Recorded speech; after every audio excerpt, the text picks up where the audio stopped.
Welcome to the ThoughtLeadership.biz podcast. My name is Chris Machut, small business owner, engineer, and passionate technology advocate for making our lives better.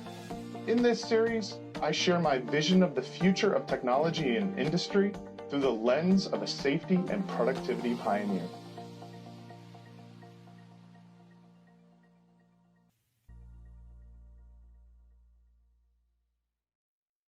Hi everyone, and welcome to another spectacular episode of ThoughtLeadership.biz.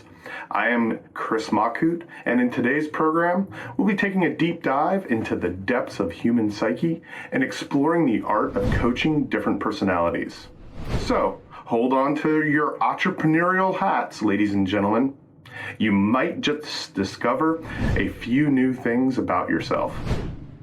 In business, as in life, you're going to meet a whole range of different people. Some you'll like, some you'll dislike, and some you'll just downright hate. But unlike life itself, business, you've got to make it work, especially when you're leading and coaching employees in your organization. As the saying goes, variety is the spice of life, and that's not wrong. In the 21st century, we need to encourage ourselves and others to embrace diversity and rise to the challenge of engaging and leading and coaching the challenging people in our world. But it isn't always easy. After all, anyone who's eaten Mexican food knows a little spice is nice, but too much, it starts to burn, baby, burn. The fact of the matter is, some people are difficult to work with and difficult to get through too as well. But understanding how to do that is all par for the course for any serious entrepreneur.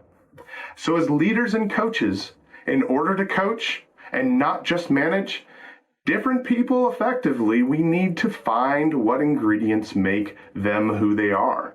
And we need to take a look at ourselves too. Only when we understand the different personalities we are working with can we select the best ways of not just dealing with them, but getting the most out of them as well. Before we get into it, I'll remind you as usual to check out my newest articles and podcasts and more at thoughtleadership.biz.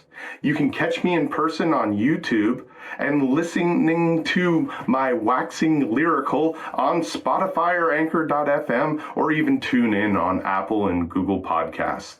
If you're a glutton for professional punishment and still want more, get over to Twitter and LinkedIn, where you can subscribe for regular leadership updates. All right, let's get into it. If 20 years ago you told someone you were professionally coaching your colleagues at work, they'd probably wonder how you managed to persuade your employees to join a sports team and where you'd be hiding your sporting skills for all this time. But times have changed, and now coaching is not only one of the hottest buzzwords and one of the most important business tools, but it's there for a good reason. The modern workplace is more complex and fluid. It's more demanding than ever, and enabling people to work cohesively together is more important than it's ever been before. That's why these days, a good EQ, or emotional quotient, is well as good as an IQ, or your intellectual quotient, especially in high demand business environments. That goes for managers and leaders like you and me, as well as employees on the shop floor. After all, how can you effectively coach someone if you can't even coach yourself? The first step to successfully coaching your team is recognizing the difference in personality types in your organization. But where do you start? Well, how about starting with yourself? Because the secret to coaching success is first understanding your own EQ. Once you've done that, and you can understand how to harness the potential to help others through coaching strategies that work for both coaches and the coachee. Yep, that is a word apparently. How to identify your own personality type. All of us fall somewhere into a spectrum of extroverted and introverted.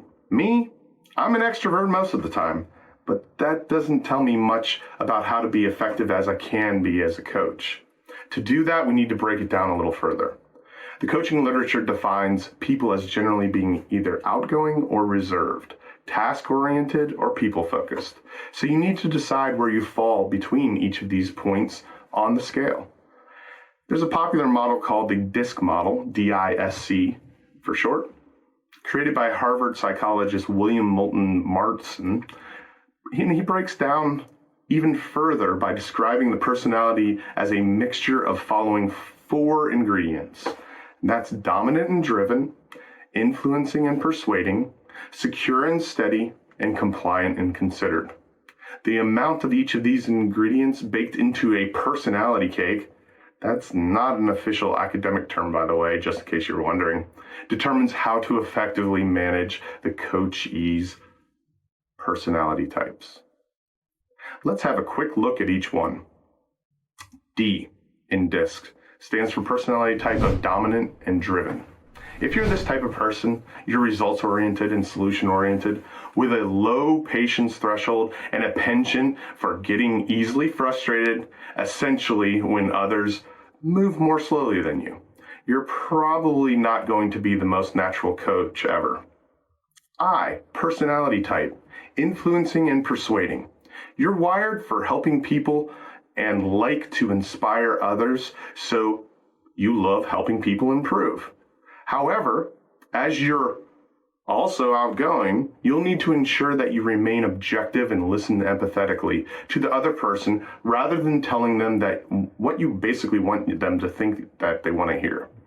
As a people person, you're likely to be an effective coach as long as you remain objective and not subjective, and say what needs to be said rather than what you think the coachee wants to hear.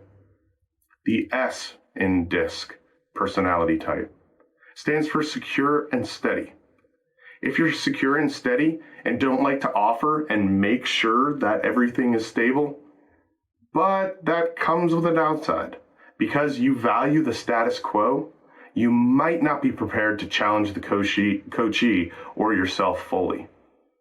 And finally, C, personality type of being compliant and considered.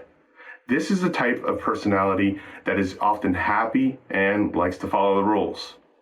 They're likely to be extremely effective in getting things done, but not necessarily at getting things moving.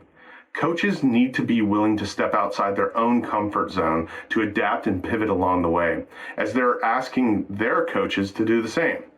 These guys might find that difficult at times, or perhaps even impossible if you're C personality type. So there you have it.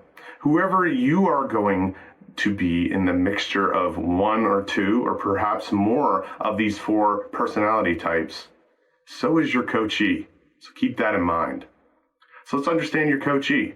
The coachee obviously shares a combination of these 4 personality types too.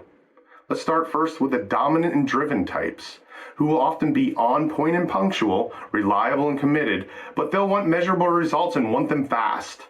If you're not careful, they might end up managing and coaching you rather than the other way around.